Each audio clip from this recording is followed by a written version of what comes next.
Je fais des cauchemars. Je fais beaucoup de cauchemars. Beaucoup trop. 3 à 4 chaque nuit. Et j'essaie de les noter dans un carnet posé sur ma table de chevet. Ça fait maintenant un mois que j'emmagasine les récits de mes nuits agitées ou les simples bribes encore dans ma mémoire. Mes nuits se passent toujours de la même façon. Je vais me coucher, je me réveille avec le cœur battant vers 2 ou 3 heures du matin. J'ouvre mon carnet, j'écris ce dont je me souviens, puis je me rendors. Je me réveille en sursaut à 4 heures. J'ouvre mon livre, j'écris, je me rendors. Pour finir, je me réveille tétanisé à 6h30.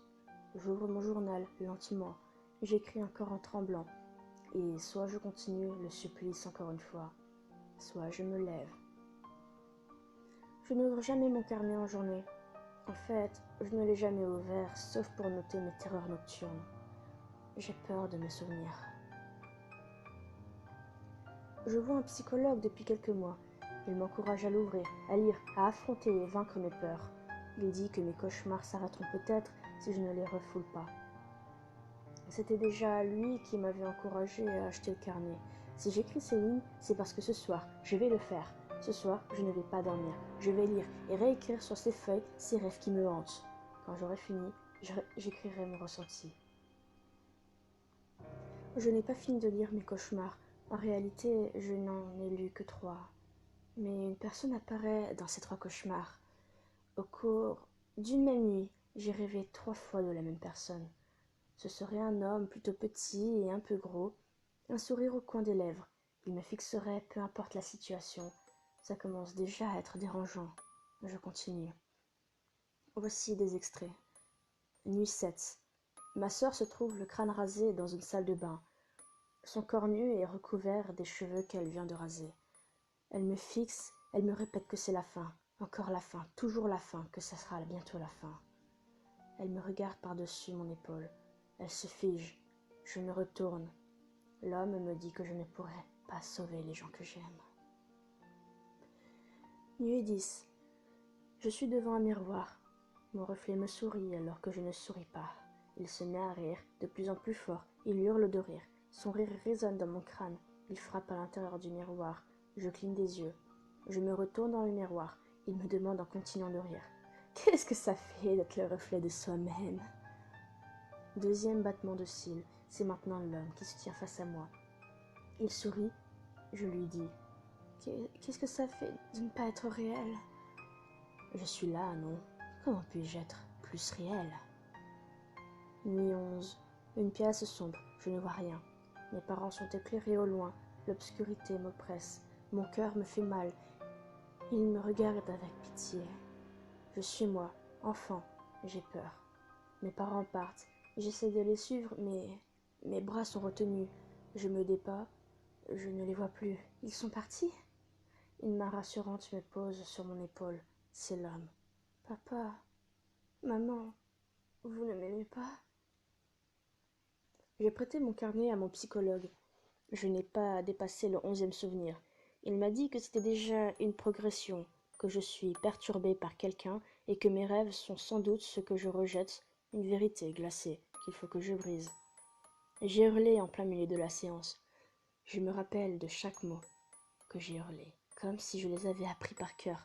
Docteur, docteur, docteur, arrêtez vos phrases qui n'ont aucun sens. Comprenez-moi, aidez-moi, sauvez-moi ou achevez-moi. Il m'a dit de me reposer. J'ai peur, j'ai peur, j'ai peur de fermer les yeux, de les ouvrir. J'ai peur d'être fatiguée, de m'endormir. J'ai peur de le voir encore. L'homme, voilà comment il s'est présenté face à moi. Je ne sais plus quand il l'a fait. L'a-t-il seulement fait? Il me l'aurait dit avant que j'écrive mes cauchemars. Après, il me l'a dit en rêve. L'ai-je vu avant que mes nuits deviennent abominables? Il faut que je dorme. Mon Dieu, ayez pitié. Toujours le même rituel nocturne. Je ne me souviens toujours de rien. Je tourne en rond. Tout ce qu'il y a autour de moi me protège. Chaque meuble, chaque regard, chaque sensation me rappelle que je ne dors plus. Je suis réveillée, il n'est pas là. J'ai décidé d'arrêter de lire mes anciens rêves. Je vais juste lire ce que j'ai écrit la veille. J'ai la sensation que ce sera plus utile. Nuit 34. Il y avait un bloc de marbre, je crois.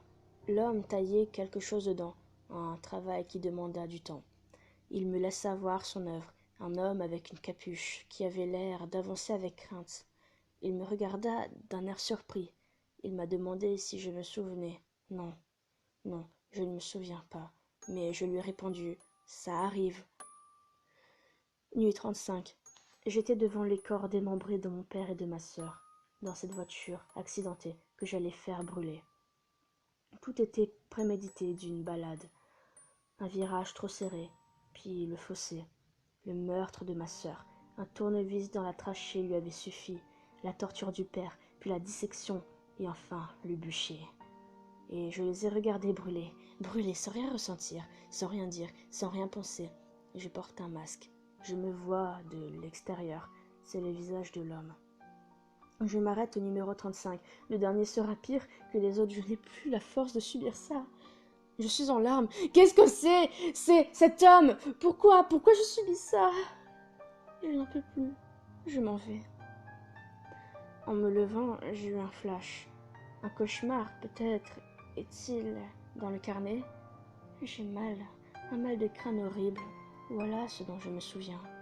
Nuit, peu importe. J'étais ce petit enfant. Mes parents paniquaient, voulaient me mettre en pyjama avant de sortir de la maison pour nous cacher dans une cave. Une immense tornade, comme l'on en voit dans le film, fonçait droit sur nous, lentement, irrémédiablement, hypnotique. Elle avançait, et je refusais de m'habiller, absorbé par sa sinistre fureur. Elle avala la maison, d'en face, dans un vacarme assourdissant. Mes parents hurlaient, mais plus rien ne comptait. La tornade arrivait doucement, avec une puissance terrifiante. La sensation du verre de la fenêtre qui se brise s'est fait ressentir, puis plus rien. Le temps était soudainement comme arrêté. Quelqu'un me tendait la main. Il a dit qu'il était l'homme qui pouvait me sortir de là. Je pris sa main. Il me ramena à lui. Il m'embrassa. Il me lâcha doucement le cou. J'étais paralysée. Il me murmura que tout allait changer pour moi. Il commença à glisser sa main dans mon pantalon. Je le regardais horrifié. Le temps redémarra. La tornade nous broya. Comment je peux me rappeler de façon aussi précise? Je reste de longues minutes à fixer cette feuille. Mon Dieu, mais qu'est-ce que c'était que ça? Je prends une valise au hasard. Je mets des affaires à la va-vite dedans. Je dois partir d'ici. Je me sens épiée. Je me sens en danger. J'ai l'impression d'avoir été violée depuis que je l'ai écrit. Je deviens complètement fou et ignoble. Ou bien est-ce vraiment arrivé? Je deviens fou. Je deviens fou. Je deviens fou. Je suis fou. J'ai roulé sans m'arrêter pendant des heures. Je suis bloqué sur une aire d'autoroute sans essence. Alors j'écris en attendant le réparateur. Je pense juste que ces cauchemars m'ont abîmé l'esprit. J'ai besoin de vacances. Si on me demandait pourquoi je suis partie comme ça de chez moi, ou bien pourquoi je roule dans une direction sans m'arrêter depuis des heures et sans avoir pensé à prendre de l'essence, je répondrais que je ne sais pas, mais que je ne dois pas rester. J'ai envie de partir, mais je regrette d'être partie. Le réparateur ne va pas tarder. Il est temps. Il fait presque nuit. Je me suis endormie. Où est mon carnet? Tant pis. Nuit 37. Je suis dans un cimetière. Il fait noir. Je suis angoissée. Il n'y a pas un bruit. J'ai les mains pleines de sang et j'ai une pelle près de moi. Je me mets à creuser dans une tombe et un squelette animé sort de sa sépulture. Il se met à me mordre et à arracher ma chair avec le peu de dents qui lui reste. Je ne peux pas bouger. Je ne peux que ressentir la douleur de la chair qu'il arrache. Puis je vois mes parents arriver au loin dans leur voiture et je crie. Mais ils ne se pressent pas du tout. Au fur et à mesure que le squelette me mange, il se transforme peu à peu en moi-même, et moi en squelette. Il me pousse dans la tombe et il la referme. Puis mes parents arrivent et le squelette part avec eux. Papa, maman, pourquoi? L'homme tend la main vers la tombe. Il me dit que le choix est déjà fait. Il est 2h34. Il n'arrivera pas ce soir. Je vais dormir dans ma voiture. Je ne trouve plus ce foutu carnet. Nuit 38. L'homme descend dans une cave. Un enfant et sa mère sont enchaînés. Je suis comme invisible dans un coin de la pièce. Il sourit à la mère. Il se met à la frapper, encore et encore et encore, jusqu'à ce qu'elle soit inerte à terre. Il lui enlève le peu d'habits qu'elle avait et demande à l'enfant de la regarder. Il ne la regarde pas. L'homme insiste. Le gamin regarde par terre. L'homme laisse la femme avec l'arcade sourcilière ouverte, le visage boursouflé et des côtes fêlées. Le petit de 8 ans vient de lever la tête. Il fixe l'homme qui fait de même. L'homme prend la tête de l'enfant et lui frappe contre le mur. Il déshabille ensuite l'enfant. Il baisse la braguette et il sourit. Je viens de fermer les yeux. Je me bouche les oreilles autant que je le peux.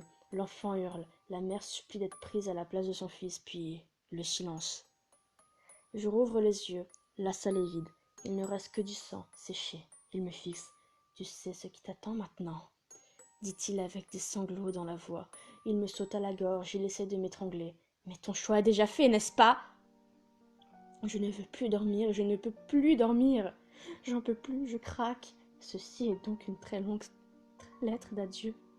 Ces rêves m'ont tué, ces rêves m'ont... Non, l'homme de mes rêves, l'homme dans ma tête m'a tué. J'ai un pistolet dans ma valise. Et voilà, mon choix est fait. Ça te va? Une voiture klaxonne derrière quelqu'un, sort de la voiture et s'approche de ma fenêtre. Ça va aller, qu'est-ce que vous faites ici? Je lui expliquai mon trajet et le fait que j'attendais une dépanneuse. Vous allez où? Je peux vous déposer. Peu importe où, un endroit calme où je pourrai enfin dormir. L'éternité, une balle de plomb sera mon somnifère. Je prends ma valise, mon pistolet est dans ma poche. Je me sens mal à l'aise, j'ai l'impression de l'avoir déjà vu. Il tend la main vers ma valise. Il est éclairé par les phares de sa voiture. C'est un homme petit et un peu gros. Votre choix est fait? Où avais-je entendu ça? Où l'avais-je déjà vu? Je ne sais plus, mais je sais que si je pars avec lui, je serai témoin d'un spectacle que je ne peux avoir. Je me suis jeté sur lui et je lui ai défoncé le crâne avec la crosse du pistolet. Il est mort? Il est mort? Il est mort! Je l'ai tué! J'ai le sentiment d'avoir sauvé des dizaines de personnes. Je vais bien dormir ce soir. J'ai mis ma capuche et j'avance avec crainte. Ceci n'est donc pas une lettre d'adieu, mais un aveu. J'ai tué un monstre et j'ai adoré ça.